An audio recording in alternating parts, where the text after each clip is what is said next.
Alhamdulillah kita bisa sampai ke Natuna dan antum hidup di Natuna. Kayaknya banyak yang hasut sama antum, kenapa antum hidup di Natuna gitu ya. Alhamdulillahilladzi la yansa man dzakarah. Segala puji bagi Allah Jalla Jalaluh, yang Allah itu tidak akan melupakan orang yang selalu ingat sama Allah. Maka Allah sering mengingatkan kita, fadhkuruni adzkurkum, kata Allah. Kalian ingatlah sama aku, kata Allah. Kalian ingatlah sama aku, pasti aku ingat sama kalian. Alhamdulillahilladzi la yukhayyibu man raja. Segala puji bagi Allah Jalla Jalaluh, yang tidak akan pernah mengecewakan orang yang berharap kepadanya. Kita itu sering kecewa tatkala menggantungkan harapan kita kepada manusia, siapapun dia. Sebesar apapun kekuasaan dia, dia tetap manusia. Dia bisa lupa, dia bisa sakit, bahkan dia mati. Tapi tatkala seorang hamba itu menggantungkan harapannya kepada Allah, antum nggak akan pernah kecewa. Nabi Ayub alaihissalam, beliau dikasih penyakit yang menyebabkan manusia meninggalkan beliau. Beliau jatuh miskin, anak-anaknya meninggal dunia, kerjaannya juga nggak ada, dikucilkan oleh masyarakat.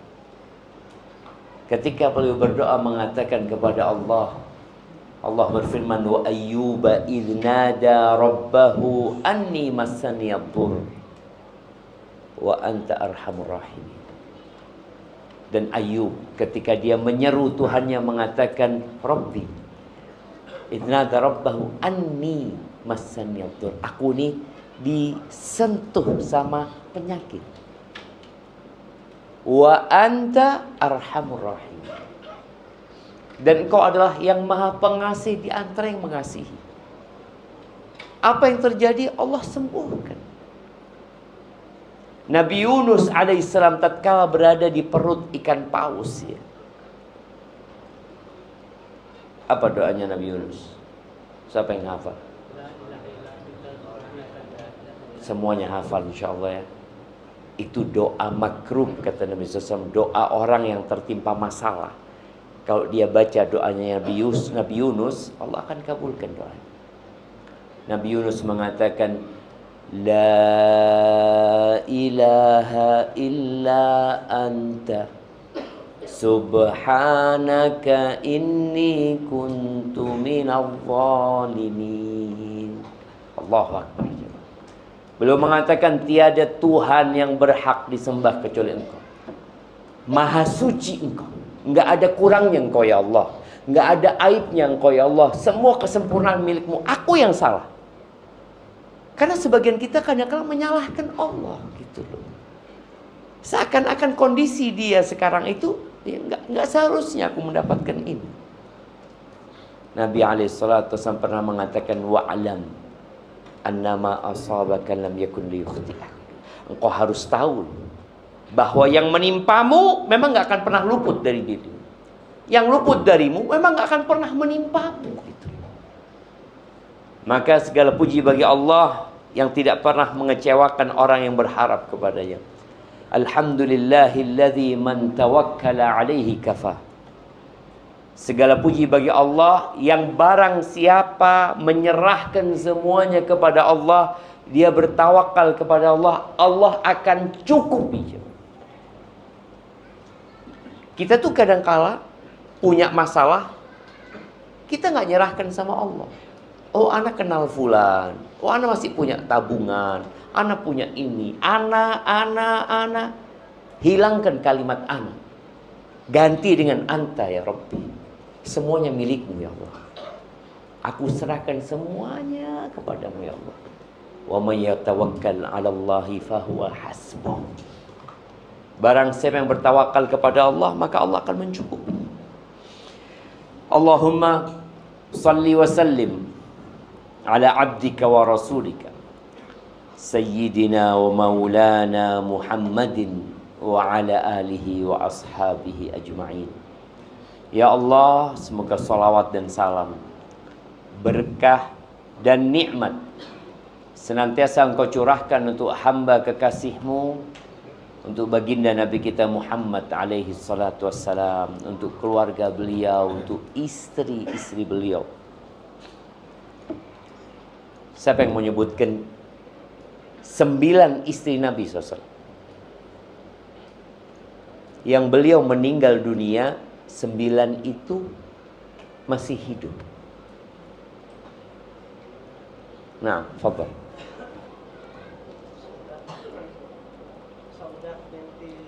Saudah binti Zam'ah. Panitia mana? Hadiahnya siapin. Jangan cuma bengong-bengong doang modelnya.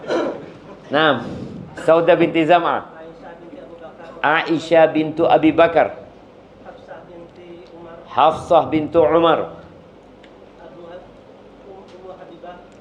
Ummu Habibah Ramlah bintu Abi Sufyan. Ummu Salamah Hind binti Abi Umayyah.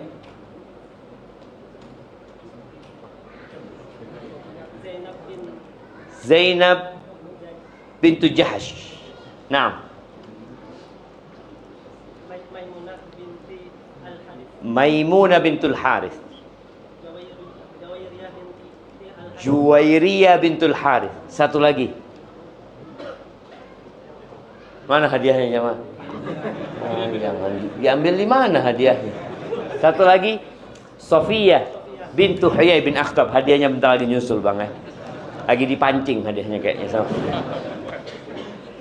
Iya, kita tuh masa nggak kenal sama istri-istri Nabi? Malulah jemaah. Tuh apa Ustaz? Hubungan kita sama istri Nabi? Siapa yang tahu? Apa hubungan kita sama istri-istri Nabi? Nah, ibunda kita. Wa azwajuhu ummahatuhum. Kata Allah Jalla Jalal, dan istri-istri beliau itu ibunda-ibunda orang beriman gitu loh. Kalau seorang anak gak kenal sama emaknya, nak durhaka. Maka tolong kenali istri-istri Nabi. Baik, setelah kita kenal sama ibunda kita, kita perlu kenal sama anak-anak ibunda kita. Anak-anak Nabi SAW. Sebutkan 7 putra putri Nabi SAW. Nah, Al-Qasim, Abdullah, Ibrahim. Urut ya. Zainab, Ruqayyah, Ummu Kulthum, Thumma Fatimah. Jazakallah khair. Mana hadiahnya? Ana tadi mancing berapa kali, naik ke atas, habis umpannya. Ana takut hadiahnya model kayak gini ya, Mas. Habis. Jamaah rahimakumullah. Kalau bicara nikmat, kita mau bicara hidayah, tapi sebagian kita itu nggak pernah dia memandang hidayah itu nikmat. Bahkan sampai hari ini ada sebagian umat Islam yang merasa agama itu beban. Capek dia sholat, capek dengan aturan agama, ini halal, ini haram, boleh, nggak boleh, perintah, larangan. Karena memang dia nggak tahu bahwasanya hidayah itu nikmat. Yang dia tahu nikmat itu adalah fulus. Fulus. Tadi ada kawan kita di pelabuhan ngomong, Ustaz, ini Ustaz, nelayan baru datang Ustaz. 2 hari dia berlayar. Alhamdulillah dapat ikan 800 kilo. Dapat fulus ya kira-kira 13 juta. Modalnya berapa bang? Mungkin. Berapa modalnya? Ya 3 juta, 3,5 juta. Anak ngomong Masya Allah nikmat. Semoga mereka nggak meninggalkan sholat. Karena anak kenal beberapa nelayan itu, dia nggak sholat.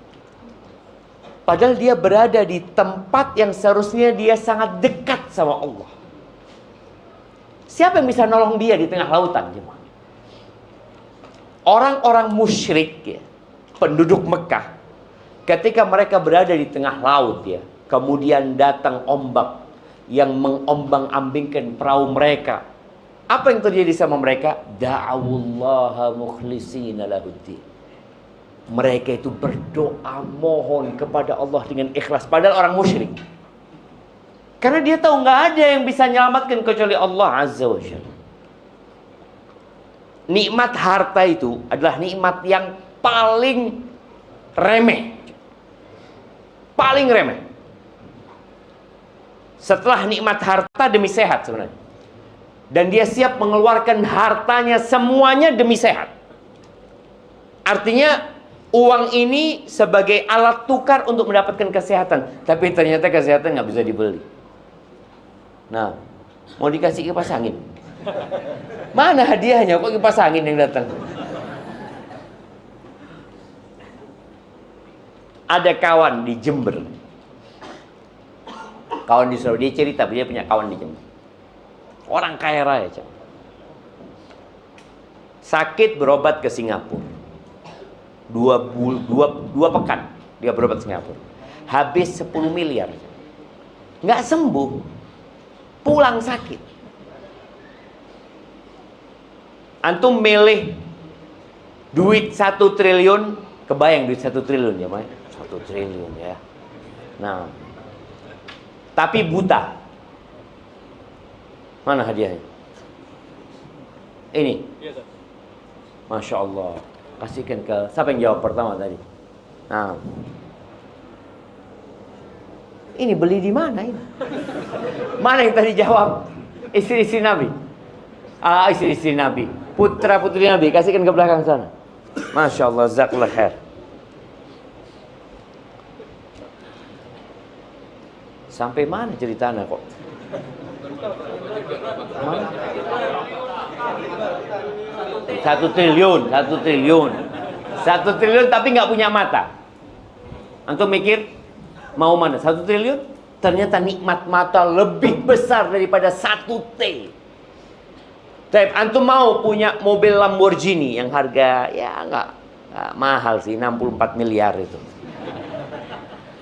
Antum mau punya itu tapi nggak punya kaki, pakai kursi roda. Atau antum lebih nikmat punya kaki nggak punya Lamborghini? Ya kalau bisa dua-duanya, Ustaz. Punya kaki punya Lamborghini. Kita kan tadi nggak menghargai nikmat sehat.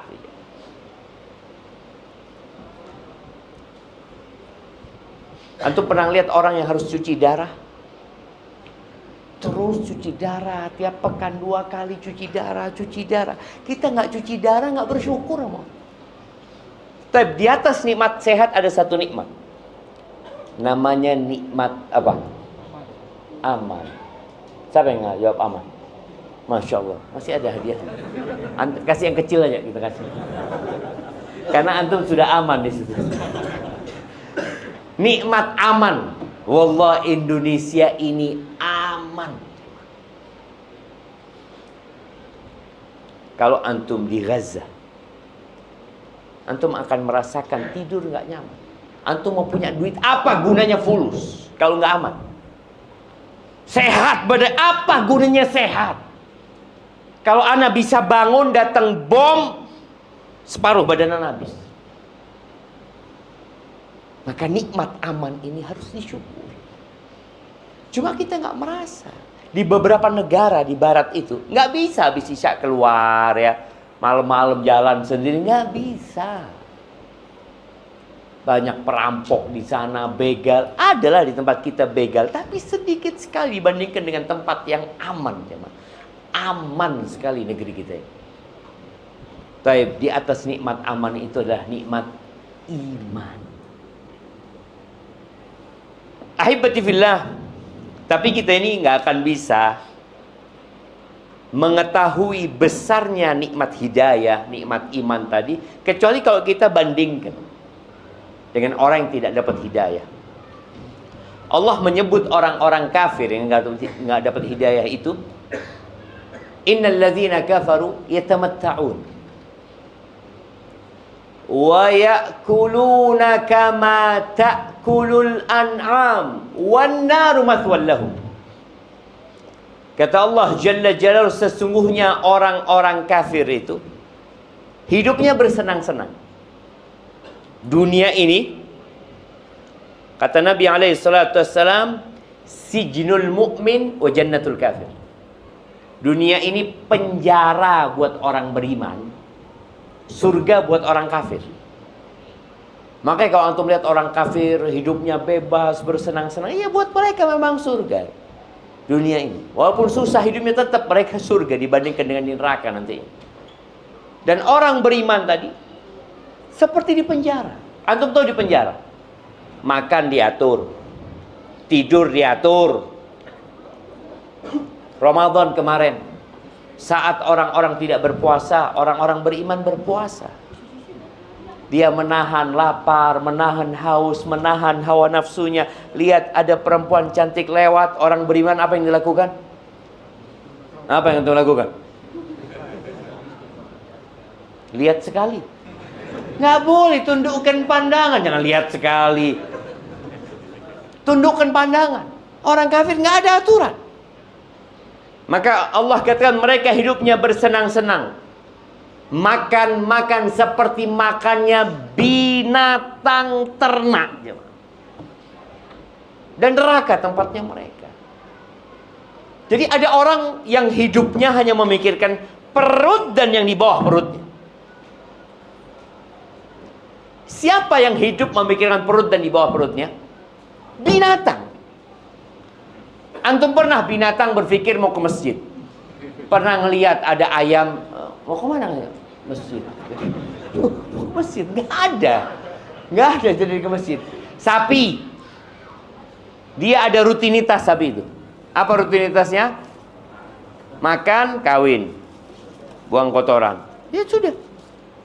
Dan binatang itu lebih baik daripada orang-orang yang tidak beriman. Kenapa? Binatang masih bisa disembelih, bisa dimakan. Orang nggak bisa.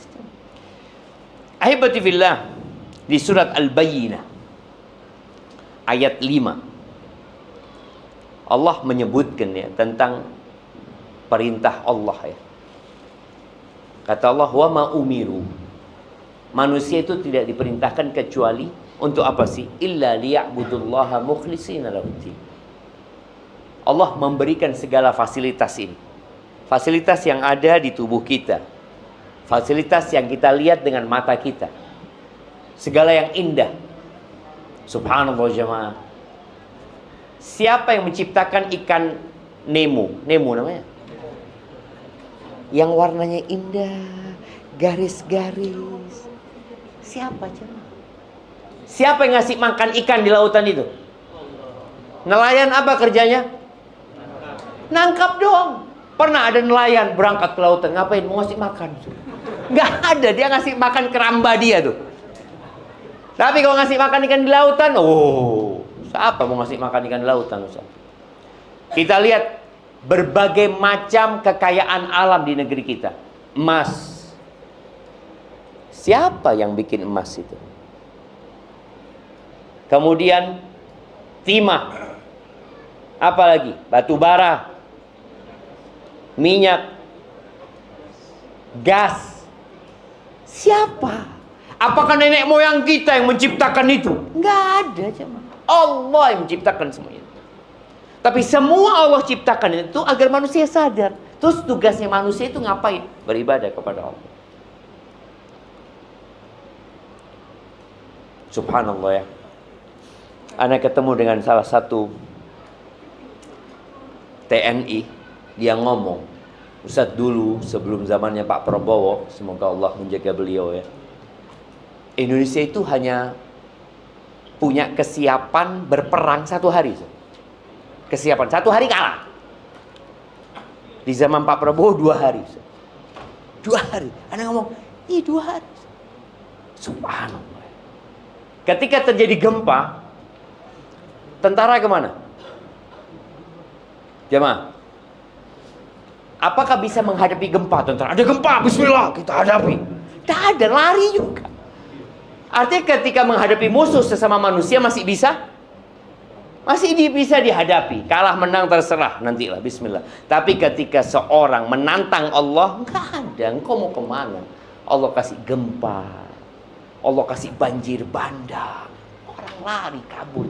Ketika terjadi tsunami, ini orang-orang yang hidup di sekitar pulau-pulau ini. Mungkin Allah berikan tsunami kepada mereka. Maka ingatlah, Allah hanya memerintahkan kepada kita agar beribadah mukhlisina lahuddin. Ikhlas, serahkan ketaatan kepada Allah. Hunafa, lurus.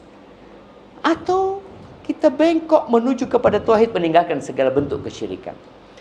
Wa yuqimus shalah wa yu'tuz zakah wa dzalika dinul qayyimah. Keluarkanlah, dirikan salat, keluarkan zakat, itulah agama yang lurus. Lalu Allah katakan innal ladzina kafaru. Nih, kita akan bandingkan tentang iman dan orang yang tidak beriman. Kata Allah Azza wa Jalla di ayat selanjutnya, innal ladzina kafaru min ahlil kitabi wal musyrikin. Umat Islam itu nggak ada yang disembunyikan. Umat Islam itu umat yang paling toleransi. Ketika umat Islam menguasai Spanyol, orang-orang Nasoro bebas beribadah di gereja-gereja mereka, di tempat ibadah mereka. Ketika umat Islam menguasai Palestina di tahun ke-16 Hijriah, 15 tahun 16 Hijriah, Umar bin Khattab menerima kunci Masjidil Aqsa. Itu orang-orang Nasoro, orang-orang Yahudi punya kebebasan beribadah mereka. Nah, silahkan. Tapi kalau urusan keyakinan, ya kita tahu lakum dinukum waliyadin. Quran kita jelas nih, nggak ada yang kita sembunyikan. Nggak ada kitab umat Islam yang disembunyikan. Jangan sampai orang-orang tahu. Nggak ada, ini jelas. Surat Al-Bayyinah. Allah mengatakan innal ladzina kafaru min ahlil kitabi wal musyrikin fi nari jahannam khalidina fiha. Ini keyakinan kita. Dan Allah sebutkan itu. Sesungguhnya orang-orang kafir dari kalangan ahlul kitab, Nasara dan Yahudi, atau Yahudi dan Nasara, wal musyrikin, dan mereka orang-orang musyrik. Di mana tempat mereka? Fi nari jahannam. Di neraka jahanam. Kalau mereka mati di atas kekufuran mereka. Berapa lama di neraka jahanam? Khalidina fiha, kekal selama-lamanya di sana. Lalu Allah memberikan sebuah vonis, ya, ulaika hum syarrul bariyah. Mereka itu adalah sejahat-jahatnya makhluk. Sejahat-jahat. Allah murka sekali, jemaah, dengan orang-orang kafir. Subhanallah, ya. Allah menyebutkan di surat Al-Maidah ayat 36, supaya kita bisa bandingkan tuh nikmat hidayah dengan segala nikmat yang ada di muka bumi. Innal ladzina kafaru law anna lahum ma fil ardi jami'an wa mithlahu ma'ahu liyaftadu bihi min adzabi yaumil qiyamah ma tuqbila minhum. Seandainya orang-orang kafir itu memiliki bumi dan isinya, dua dia punya, bumi plus bumi satu lagi, milik dia semua. Kemudian mereka ingin menembus diri mereka agar tidak diadab pada hari kiamat, ma tuqbila minhum, nggak akan diterima. Nggak akan diterima dari mereka. Allah tuh nggak minta banyak dari manusia. Allah berikan segala fasilitas. Allah cuma minta apa? Engkau katakan la ilaha illallah, engkau dirikan sholat, engkau tunaikan zakat. Semuanya dikasih sama Allah. Dan apabila seorang hamba melakukan ketaatan kepada Allah, Allah sediakan surga yang luasnya bukan seluas Natuna aja. Kalau tiap orang dapat pulau sebesar Natuna, orang kaya nggak orang itu? Orang kaya. Kalau seluas Indonesia jadi milik dia sendiri, kaya banget. Surga itu seluas langit dan bumi. Dan orang terakhir yang masuk surga itu mendapatkan 10 kali lipat dunia. Terakhir masuk surga. Allah nggak minta banyak. Makanya Allah murka banget dengan orang-orang yang tidak menerima hidayah itu. Allah katakan nggak akan diterima. Yuriduna an yakhruju minan nar. Mereka teriak-teriak minta supaya bisa keluar dari api neraka. Wa ma hum bikharijin. Nggak ada ceritanya keluar dari neraka. Ketika seorang dipenjara di muka bumi ini, ada harapan dia keluar. Ustaz, dia seumur hidup. Dia seumur hidup, dia mati, selesai, Ustaz. ada harapan dia keluar, selesai dari azab dunia. Tapi azab akhirat nggak ada. Mereka teriak-teriak mau keluar. Bahkan mereka pernah manggil malaikat Malik. Nanti Allah ceritakan itu. Wa nadau ya Malik, ya Malik. Mereka teriak-teriak, wahai Malik, liyaqdi alaina rabbuk. Mintakan kepada Tuhanmu supaya kita dimatikan. Dari dahsyatnya siksa mereka minta mati. Sama Malik didiamkan. Nggak dijawab. Terus mereka teriak-teriak. Di beberapa tafsir disebutkan 1000 tahun Malik diam. Setelah 1000 tahun Malik mengatakan innakum makithun. Kalian akan tetap di sana. Mereka disiksa batinnya, disiksa jasadnya. Walahum adzabun muqim. Kata Allah, bagi mereka azab yang selama-lamanya.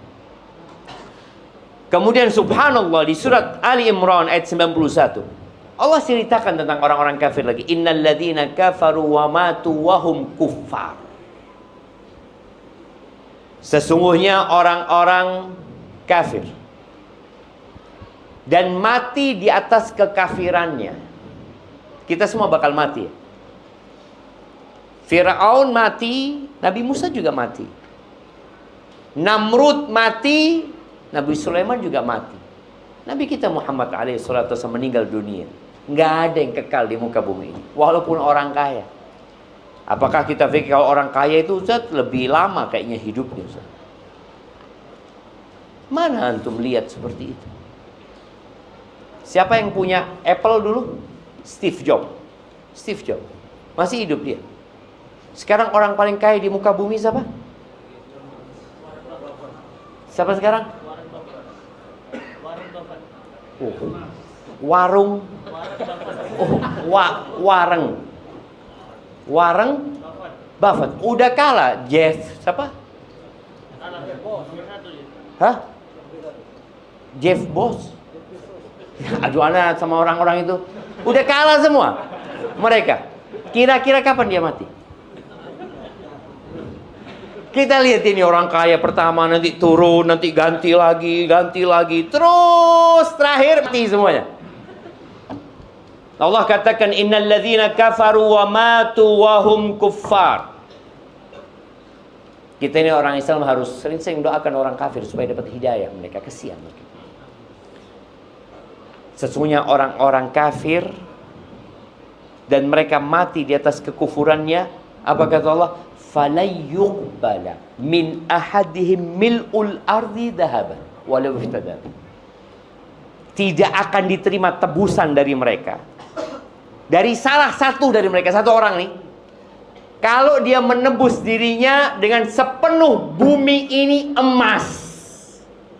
Mil'ul ardi dhahaban. Bumi ini full emas. Kemudian dia mengatakan, ya Allah aku mau nebus diriku dengan ini. Allah nggak akan terima. Wallahi dunia dan isinya ini di sisi Allah tidak sebanding dengan satu sayap nyamuk. Satu sayap nyamuk. Nabi SAW pernah mengatakan kepada para sahabatnya, dunia ini dibandingkan dengan akhirat seperti seorang yang meletakkan jarinya fil yam. Dia masukkan di laut. Ada yang tersisa di tangan ini jamaah. Nih ada berapa tetes di tangan Anda. Kata Nabi SAW, ini sisanya dunia. Samudra itulah akhirat jamaah. Dan tetesan ini diperebutkan oleh 8 miliar manusia. Yang samudra luas, kita kadang-kala malas. Allah Azza wa Jalla mengatakan, bal tu'thirunal hayatad dunya. Kalian lebih mementingkan kehidupan dunia. Yang dipikirkan terus dunia. Wal akhiratu khairu wa abqa. Akhirat itu lebih baik dan lebih kekal. Kenapa kok? Rebutan yang satu tetes dan meninggalkan yang samudra. Karena lemahnya iman kita. Ini Allah katakan, falayyuqbala min ahadihim mil'ul ardi dhahaban wal iftada. Supaya kita nikmat hidayah jemaah. Jadi kalau hidayah itu dibandingkan dengan sepenuh bumi ini emas, tetap lebih nikmat hidayah dari Allah Azza wa Jalla. Ulaika lahum adzabun alim wa ma lahum min nasirin. Mereka akan mendapatkan azab yang pedih dan mereka nggak akan ada yang menolong mereka. Ahibati fillah. Siapa yang ingat kisah tukang sihirnya Fir'aun? Tukang sihirnya Fir'aun itu ketika di pagi hari, dia itu ngomong sama Fir'aun, kita dapat apa kalau kita menang? Oh, kalian akan menjadi orang-orang yang dekat sama aku, kata Fir'aun. Oh, siap. Di waktu pagi, di sore hari mereka sudah disalib di pohon-pohon, dibantai sama Fir'aun. Fir'aun mengancam mereka. Innahu lakabirukumul ladzi 'allamakumus sihr. Oh, kata Fir'aun, Musa ini guru kalian yang ngajarin sihir sama kalian. Aku, kata Fir'aun, akan potong kalian secara silang, kaki dan tangan. Wala usallibakannakum fi judhu'in nakhl. Aku akan salib kalian di pohon-pohon kurma. Apa kata tukang-tukang sihir itu? Faqdi ma anta qadhi. Silahkan engkau mau menvonis kami, mau menghukum kami, silahkan, kata mereka. Innama taqdi hadhil hayatad dunya. Vonismu cuma berlaku di muka bumi ini. Kami bakal mati hari ini atau besok mati kami, gitu. Silahkan kau mau bunuh kami. Dan mereka dibunuh sama Fir'aun. Ribuan jumlah tukang sihir yang dibunuh sama Fir'aun. Padahal mereka sudah beriman. Bilal bin Rabah disiksa sama majikannya Umayyah bin Khalaf. Ketika sudah masuk waktu panas, ya, Bilal dikeluarkan seperti binatang, dijemur di bawah terik matahari, dikasih batu di atas perutnya, dibawa keliling, diarak di kota Mekah. Tawarannya cuma apa? Udah, engkau keluar dari Islam, selesai, engkau selamat, kata dia. Kata Bilal bin Rabah, ahadun ahad. Allah itu esa. Allah itu esa. Dia siap mengorbankan nyawanya daripada harus selamat dari siksaan, tapi kemudian masuk neraka. Apa gunanya? Masyitatu binti Fir'aun. Siapa yang tahu namanya? Masyitah binti Fir'aun. Masyitah itu artinya tukang sisir. Binti Fir'aun, putrinya Fir'aun. Jadi Masyitah ini pekerja, tukang sihir. Profesinya itu nyisirin putrinya Fir'aun. Suatu hari Nabi SAW ketika Isra Mi'rajnya, beliau mencium aroma yang wangi sekali.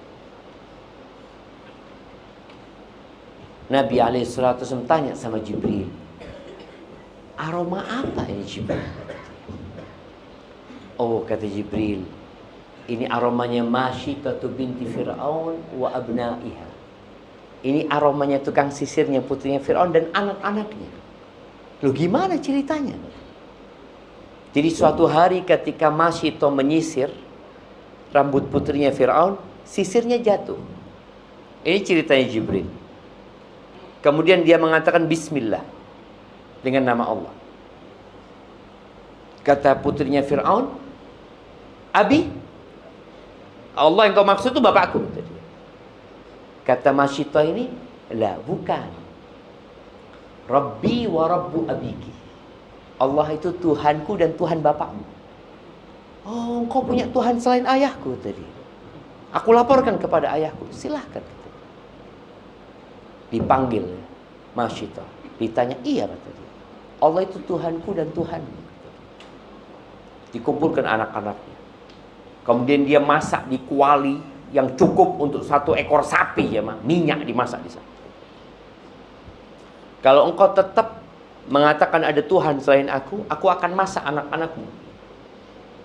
Bayangin jemaah, gimana ibu dihadapkan ke satu masalah, anak-anaknya mau dimasak hanya gara-gara la ilaha illallah.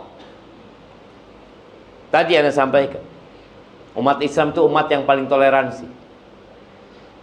Ketika umat Islam menguasai Palestina, menguasai Spanyol, semua agama boleh.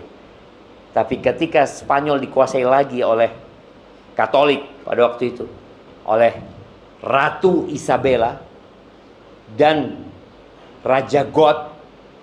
Nggak ada Muslim. Nggak boleh ada satupun Muslim. Nggak boleh.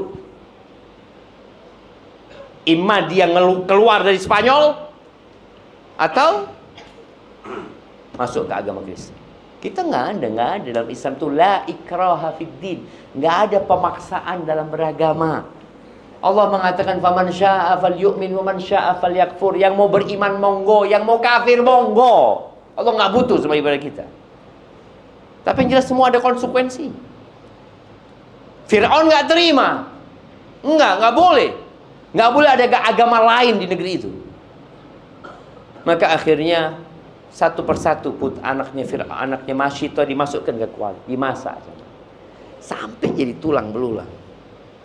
Gimana ibu ya? Ya Allah, kalau antum melihat anak antum dipukulin orang, antum nggak akan nerima. Yang kedua, yang ketiga, sampai yang digendongannya. Ketika yang disusui ini mau dimasukkan, Masyitah nggak kuat dia. Allah kuatkan. Tuh bayi bisa ngomong. Karena ini sudah selesai, anak-anaknya sudah masuk semua, tinggal satu. Maka Allah kuatkan, ya Ummah, innaki ala haqqi Ummah. Ummah, engkau berada di atas kebenaran. Api dunia ini lebih ringan daripada api akhirat.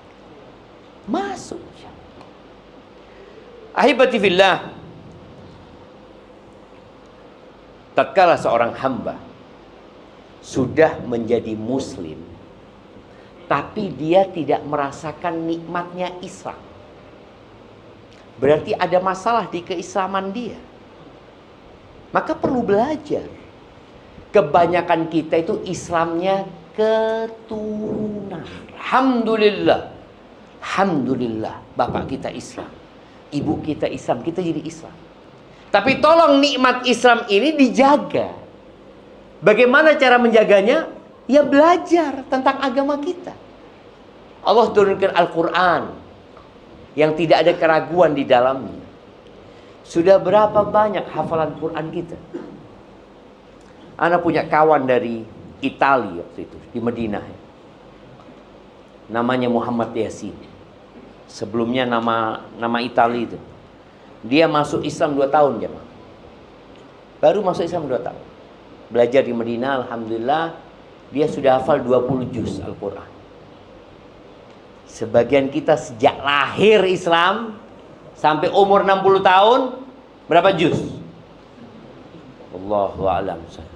Kan nggak wajib Ustaz. Oh. Disinilah ketika seorang dapat nikmat hidayah, tolong dijaga nikmat hidayah ini. Kita memang tahu di sekolah-sekolah yang umum pelajaran agama itu cuma 2 jam. 2 jam. SD 2 jam.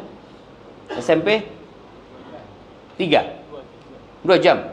SMA sama. Kuliah 2 SKS. 1 semester. Habis gitu nggak ketemu pelajaran agama lagi. Udah sama tinggal agama. Ya Allah, kok sama tinggal sama agama? Ketika engkau dikubur, engkau nggak akan ditanya tentang matematika tuh, nggak akan ditanya tentang bahasa Inggris, nggak akan ditanya tentang ilmu-ilmu yang lain. Engkau akan ditanya man rabbuk, ma dinuk, man nabiyuk. Engkau akan ditanya siapa Tuhanmu, apa agamamu, agamamunya apa? Oh, kalau itu bisa Islam saja. Ya semua orang kalau nyontek bisa. Tapi ini pertanyaan bukan berdasarkan hafalan, tapi berdasarkan keyakinan dan keimanan. Man nabiyyu? Siapa nabimu? Kita kadang nggak kenal. Maka tolong dipelajari. Nabi alaihi salatu wasallam mengatakan talabul ilmi faridatun ala kulli muslim. Menuntut ilmu, yakni ilmu agama ini adalah kewajiban buat setiap muslim. Bukan sunnah jemaah.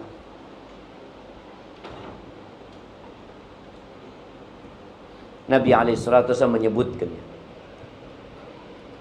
tentang 3 hal. Barang siapa yang punya 3 hal ini, maka dia akan merasakan nikmatnya menjadi muslim. Manisnya hidayah. Kemarin Ramadan, Di masjid kita ini sholatnya berapa rakaat? 11 rakaat. Berapa juz setiap malamnya? 4 halaman itu 11 rakaat. 8 halaman. Oh, 8 rakaat 4 halaman. Masya Allah dia. Kok bisa ya? Oh, udah banyak itu Ustaz, alhamdulillah Ustaz. Nabi kita Muhammad alaihi salatu wassalam, beliau mengatakan kepada Bilal, "Qum ya Bilal fa'arihna bis salat." Bilal, ayo bangkit Bilal, bikin kami istirahat dengan solat. Solat itu jadi tempat istirahat. Antum mau nggak ke tempat wisata cepat-cepat? Yohana mau istirahat di sini kata dia. Loh, iya sudah bismillah. Berapa menit tuh? 11 rakaat? Setengah jam? Setengah jam ya? Ayo cukup sudah. Lu tunggulah. Nginep lah kita di sini. Dia mau nginep. Tapi kalau suruh baca Quran, pernah ada yang mau nginep di masjid? Aduh, Ustaz. Jangan berlebih-lebihan dalam beragama. Yang biasa-biasa aja. Iya, kita ini biasa-biasa aja. Nabi Muhammad alaihi salatu wassalam, 1 rakaat 5 juz. 1 rakaat, bukan 11. 1 rakaat beliau baca Al-Baqarah. Selesai Al-Baqarah masuk ke An-Nisa di hadis itu. Habis An-Nisa masuk ke Ali Imran. Itu 5 juz lebih. 1 rakaat. Dan beliau sudah tua. Kok kuat Ustaz ya? Karena dia merasakan nikmatnya. Sebagian kita kan gak menikmatin ibadahnya. Dia hanya menjalankan kewajibannya, sudah selesai. Tapi ketika seorang menikmatin ibadahnya, maka subhanallah.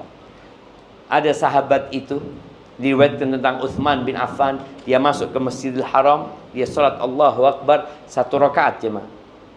Dia baca Al-Baqarah, baru rukuk ketika membaca Minal Jinnati wan Nas. 30 juz 1 rakaat. Allahu Akbar. Kayak apa? Al-Imam Syafi'i rahimahullahu ta'ala, di bulan Ramadan beliau menghatamkan Al-Quran 60 kali. Sehari berapa kali? 2 kali. Kita sebulan? Sebulan belum tentu sekali Ustaz. Kok bisa Ustaz? Kata Nabi alaihissalam, "Thalathun man kunna fihi wajada bihinna halawatal iman." Ada 3 perkara, barang siapa yang mendapatkan 3 perkara ini, maka dia akan merasakan manisnya iman. Ya Allah, senang jadi orang beriman. Nikmat. Yang pertama, ayyakunallahu wa rasuluhu ahabba ilaihi mimma siwahu. Dia harus menjadikan Allah pencipta langit dan bumi ini, Allah yang memberikan rezeki kita, Allah yang menghidupkan dan mematikan kita, Allah Ar-Rahman, Ar-Rahim, Al-Malik, Al-Quddus, As-Salam, Al-Mu'min, Al-Muhaimin, Al-Aziz, Al-Jabbar, Al-Mutakabbir. Allah yang punya nama-nama yang indah dan sifat-sifat mulia, serta Nabi Muhammad alaihi salatu wasallam utusan Allah, harus lebih kita cintai daripada selain kedua.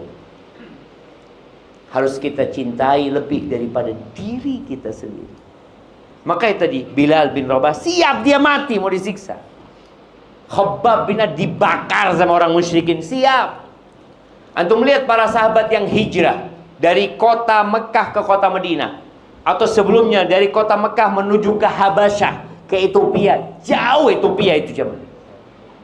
Mereka meninggalkan. Karena apa? Karena lebih cinta sama Allah dan Rasulnya daripada rumahnya, daripada keluarganya, daripada orang tuanya, daripada anaknya, daripada pasangannya. Para sahabat yang hijrah 0 sampai kota Madinah tidur di masjid. Gak punya apa-apa mereka. Rumahnya ditinggal, usahanya ditinggal. Kira apa? Demi menyelamatkan agama. Dia mencintai Allah dan Rasulnya lebih daripada segala-galanya. Baik, itu yang pertama. Yang kedua, ayyakun Allah wa rasuluhu ahabba ilaihi mimma siwahuma. Yang kedua, ayyuhibbal mar'a la yuhibbuhu illa lillah. Dia tidak mencintai orang kecuali karena Allah. Apakah kita perkumpulan kita? Kita ini punya kelompok. Nelayan punya kelompok nelayan masing-masing ya. Mungkin yang satu profesi dokter punya ya kelompok di sana ya. Semua punya komunitas lah. Apakah kita mencintai orang itu karena Allah? Atau karena maslahat? Kebanyakan hubungan antara manusia ini karena dunia. Dia kenapa engkau kok suka sama fulan? Oh, teman motor, Ustaz. Karena kerjanya naik motor aja sama dia. Bukan karena Allah dia mencintai. Bahkan kadangkala kita lebih cinta kepada kawan kita yang bermaksiat daripada kepada lawan kita yang taat. Karena kecintaan kita bukan karena Allah lagi. Karena urusan dunia. Baik. Masya Allah. Sisa waktu 15 menit. Anda lihat sebagian jamaah sudah mulai lapar. Lapar antum jamaah? Belum lapar mereka. Baik, dia kadang-kadang mencintai orang lain tadi karena urusan duniawi. Suami istri, nggak ada lagi karena Allah kan Pak jamaah. Tapi antum nih kumpul di masjid ini karena Allah, insyaallah. Baik, ana mau tanya, antum yang pakai peci, iya, kenal sama yang kanan antum? Nggak kenal? Sama yang kiri antum? Nggak kenal juga, ya Allah. Ayo kenalan dulu semuanya. Semua kenalan dulu supaya kita cinta sama saudara kita karena Allah, bukan datang sendirian. Kini kita sama-sama jemaah. Innamal mu'minuna ikhwah, orang-orang beriman itu saudara. Tapi anda nggak akan mulai kecuali antum kenal dengan yang kanan kiri antum. Anda nggak akan lanjut. Fadhol. Loh, ayo kenalan. Tanya namanya, dari mana, apa profesinya.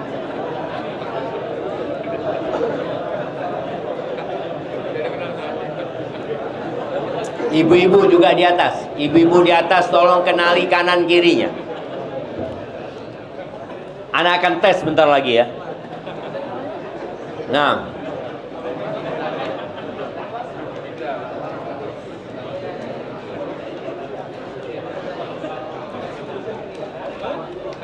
Nah. Udah kenal. Baik ibu-ibu.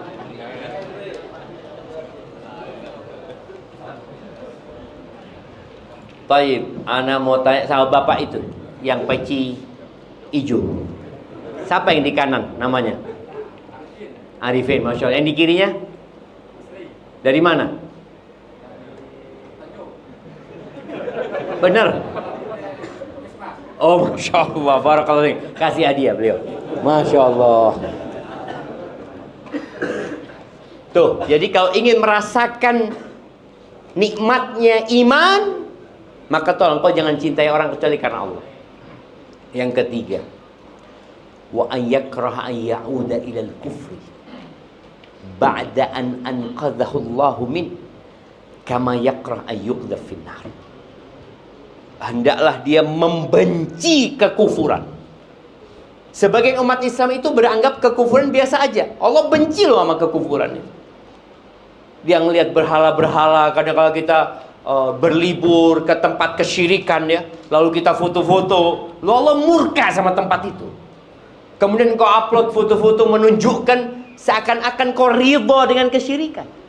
Kau harus benci dengan kekufuran. Setelah Allah menyelamatkan kita, sebagaimana kita benci untuk dilemparkan ke dalam api neraka. Jadi benar-benar benci ya. Ahibati fillah, setelah Allah berikan kepada kita nikmat Islam, kita tahu bahwasanya syahadat kita itu dua, syahadatain.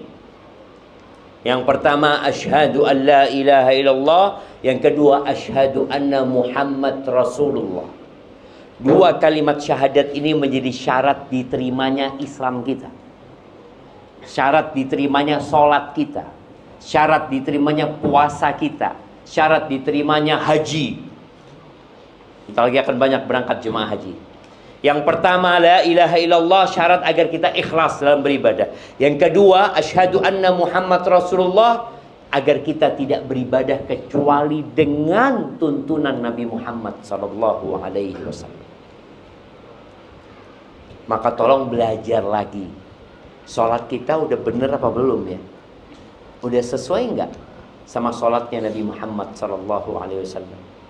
Karena ada orang sholat masuk neraka. Loh kok bisa? Ya Allah katakan fawailul lil musallin.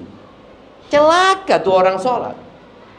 Alladzina hum an salatihim sahun, alladzina hum yura'un. Dia sholat tapi asal-asalan. Puasa sama. Puasa itu harus sesuai dengan aturan Nabi Muhammad SAW. Nabi SAW mengatakan rubba sa'imin hadduhu min siyamihil ju' wal atash. Banyak orang yang puasa tapi nggak dapat pahala. Dia hanya mendapatkan lapar dan haus. Kenapa? Karena dia asal puasa. Puasa tapi masih melakukan perbuatan dosa. Loh, puasa itu meninggalkan yang halal. Air ini halal apa enggak? Bismillah.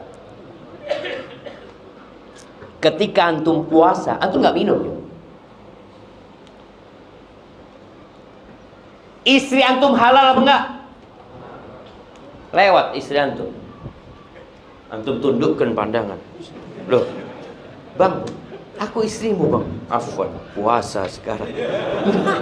Artinya dia itu yang halal dia tinggalkan.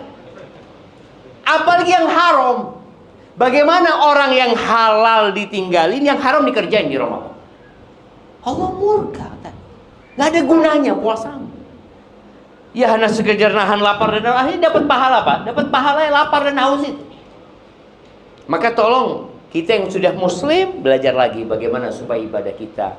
Makanya kenapa pemerintah kita untuk haji ya, itu memerintahkan kepada masyarakat untuk benar-benar belajar manasik haji. Karena banyak orang itu berangkat haji karena mampu saja, tapi nggak tahu dia. Nanti gimana? Wah, apa katanya ustadz di sana sudah. Loh, satu kloter itu ustadznya berapa? Satu cuma. Satu kloter kadang-kala berapa jumlahnya? Bisa 400. Di sini berapa? 400 orang satu kloter. 400. Bayangkan ustadznya cuma satu. Ini jamaah kalau sudah hilang ketika tawaf ya, hilang gitu ya, dia nggak tahu. Anak terus ngapain dia sekarang ya? Maka perlu belajar. Jadi ketika ibadah itu jadi wajib, maka dia wajib mempelajari. Seperti orang yang bapaknya meninggal dunia, mau bagi waris, dia wajib belajar tentang waris. Karena terus terang banyak kezaliman terjadi di masyarakat gara-gara nggak belajar. Kakak tertua menguasai harta. Kadang-kala bapak meninggal, ibu masih hidup, ibu nggak mau hartanya dibagi. Loh, ibu ini gimana? Yang dibagi itu bukan hartanya ibu, tapi hartanya bapak yang meninggal. Ibu dapat bagian. Tapi gara-gara nggak belajar, akhirnya terjadi keributan, silaturahim jadi putus. Maka jemaah tolong nikmat hidayah ini dijaga. Dengan cara kita terus berdoa memohon kepada Allah dan terus belajar. Dan ingat, yang muslim belum tentu mati Islam. Yang sekarang kafir belum tentu matinya kafir. Boleh jadi di tengah jalan dia dapat hidayah. Yang muslim boleh jadi di tengah jalan dia murtad. Na'udzubillah min dzalik. Maka perlu kita terus berdoa memohon kepada Allah, ya muqallibal qulub, tsabbit qalbi ala dinik. Wahai yang membolak-balikkan hati, tetapkan hatiku di atas agama. Rabbana la tuzigh qulubana ba'da idh hadaitana wa hab lana min ladunka rahmah innaka antal wahhab. Ya Allah, jangan palingkan hati kami setelah Engkau kasih nikmat hidayah kepada kami, Allah. Jangan sampai. Dan berikan rahmat-Mu kepada kami, Engkau Maha Pemberi. Maka terus tadi berdoa, belajar, kemudian amalkan. Karena sebagian orang, Ustaz, ana sudah belajar tapi nggak ngamal-ngamalin.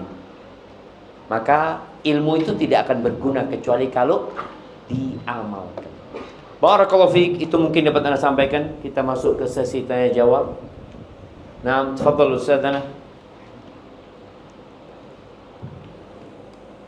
Ustaz, jazakallahu khairan atas ilmu yang telah disampaikan kepada kami pada malam hari ini.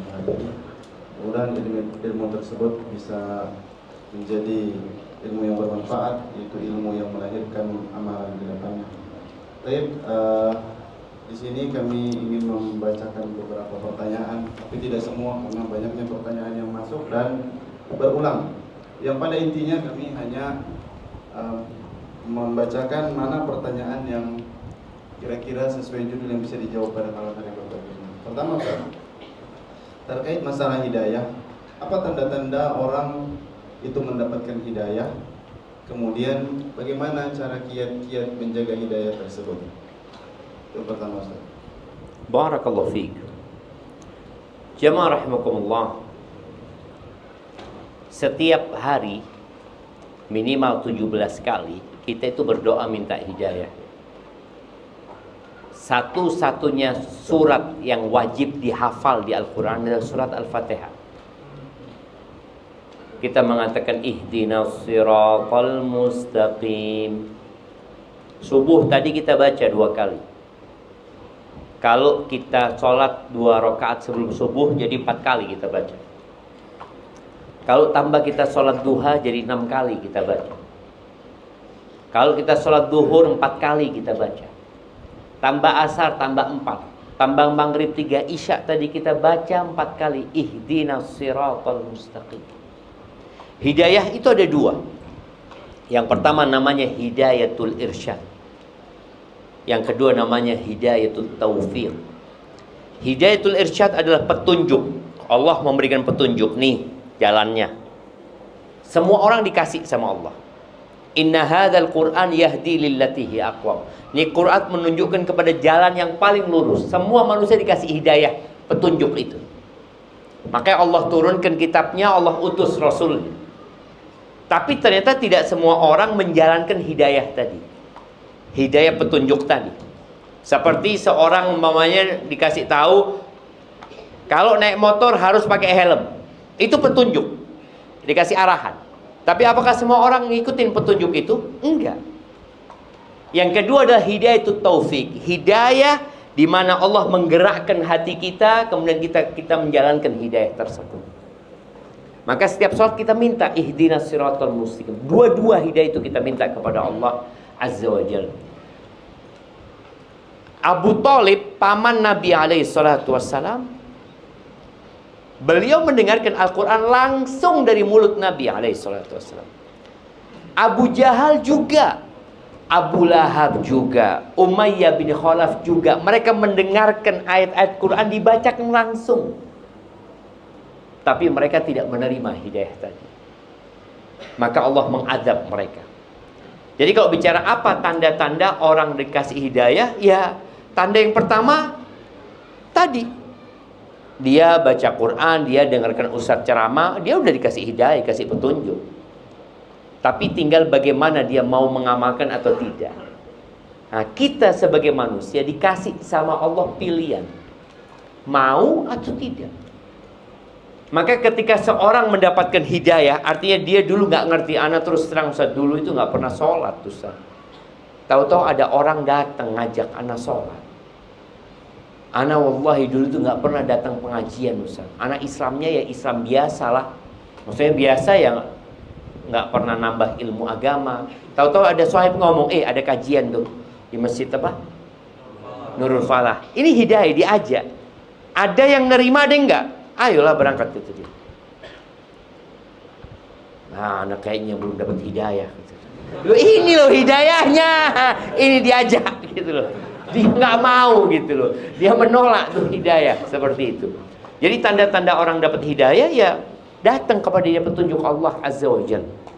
Maka jangan disia-siakan ketika datang petunjuk. Dan kalau bicara bagaimana menjaga hidayah itu, dia tadi dengan kita menuntut ilmu, dengan kita terus berdoa ya. Kemudian kita jangan sampai salah berkawan.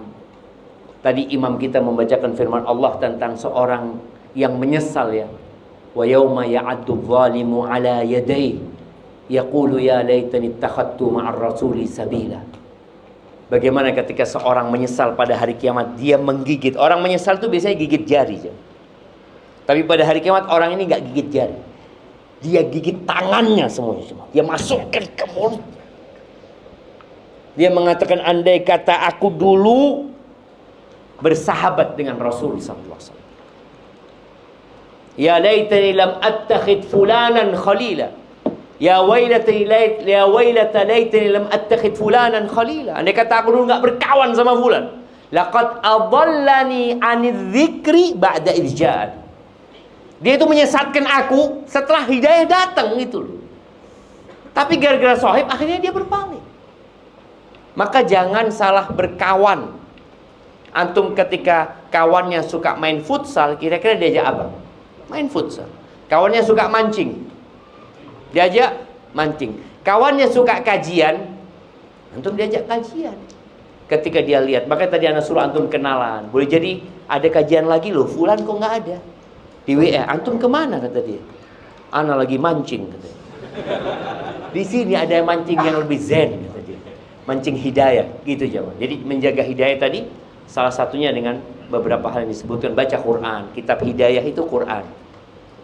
Jadi kalau kepingin antum dapat hidayah, menjaga hidayah, baca Quran dan baca sama artinya.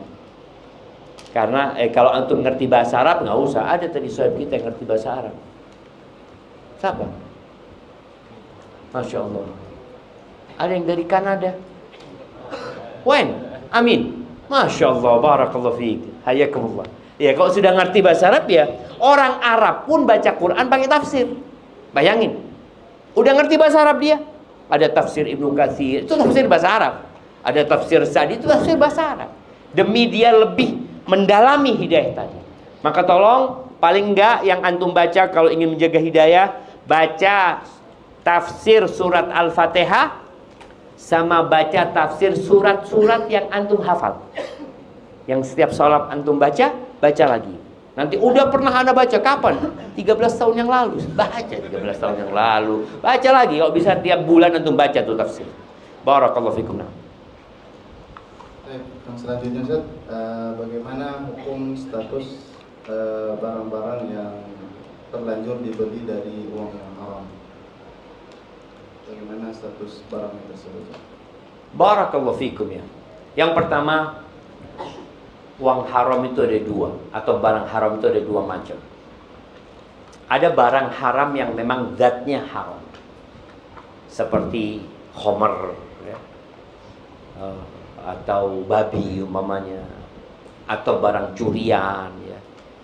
Ya itu nggak akan pernah jadi halal, nggak akan pernah jadi halal.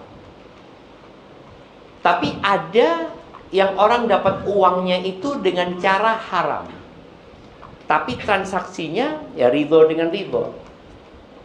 Seperti orang main judi, dapat tuh dia duitnya haram, iya. Tapi ketika duit itu diberikan kepada orang lain, buat orang lain itu jadi halal. Ketika uang itu digunakan untuk transaksi jual beli, orang yang penjual itu dapat uang itu jadi halal, karena perbedaan penerimaan uang itu jadi ada perbedaan hukumnya di sana. Jadi kalau ada orang ini beli dengan uang haram barang itu, ya tetap haram sebenarnya buat dianya. Maka hendaklah dia bertobat kepada Allah Azza wa Jalla. Kalau orang itu zatnya haram itu tadi dia mencuri uang 10 juta, kemudian dia beli motornya ya tetap haram. Antum harus kembalikan duit 10 juta itu. Seperti itu. Barakallahu fikum. Baik, karena waktu telah habis dan besok lanjut lagi kita jemaah. Iya kan?